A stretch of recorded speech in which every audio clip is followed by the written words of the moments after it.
And now stand by for adventure. 3, 2, 1. In the exciting story of Scratch and his feathered friend.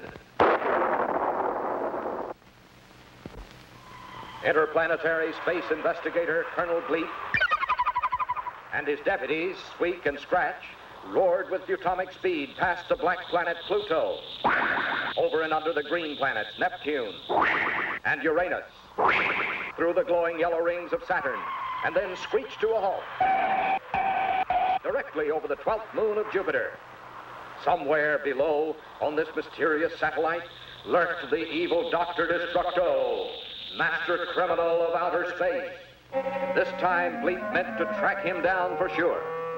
To Scratch, the caveman, landing here was like stepping back into the dim past of his childhood, because this forgotten world was inhabited by the same prehistoric monsters which roamed the earth when Scratch was just a boy, back in the days of the dinosaurs. Anxiously, Bleep searched the horizon with his futomic visoscanner and quickly spotted Destructo's hideaway, high on a rocky cliff beyond. At twilight, they would attack and capture the villain in his lair. Meanwhile, Squeek settled down on a cozy bed of soft green ferns to rest until 0 hour. And Scratch, remembering his childhood, went happily off in search of a tasty prehistoric egg, a luscious treat he had not enjoyed for several thousand years.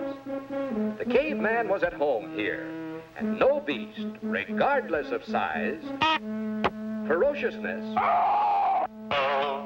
or cunning, could frighten him or keep him from finding that egg. And then Scratch saw it, the biggest, roundest, most delicious egg there ever was. But when Scratch reached to pick up his prize, it suddenly began to shake and rattle and roll round and round. The caveman dove under a feather to hide just as the great egg shattered. And there stood a strange bird, a super bird, far larger than Scratch himself. Thinking the top of Scratch's head was another egg, the bird tried to peck it open too. And when Scratch leaped up, the bird felt sure this was his newly hatched brother, and he began to hug the caveman joyfully. Meanwhile, as twilight gathered, Bleep and Squeek silently closed in on the entrance to Dr. Destructo's secret cave. A strange glow from within meant the mad scientist was busy at work, and his capture looked easy if only they could be quiet enough to surprise him. But just at that moment, Squeek accidentally squeaked, alerting the huge vampire bat which stood guard at the mouth of the cave. The evil creature lunged towards them. At the same time, Bleep aimed a blast of futomic energy at the beast. But too late, he realized that the long trip to Jupiter's 12th moon had completely discharged his futomic storage batteries. Now, the great bat swooped upward, clutching the helpless pair. But Scratch, riding his prehistoric superbird, had also seen the bat, and in an instant, the huge bird, with the caveman at the controls, dived down towards the monster for a fight to the finish.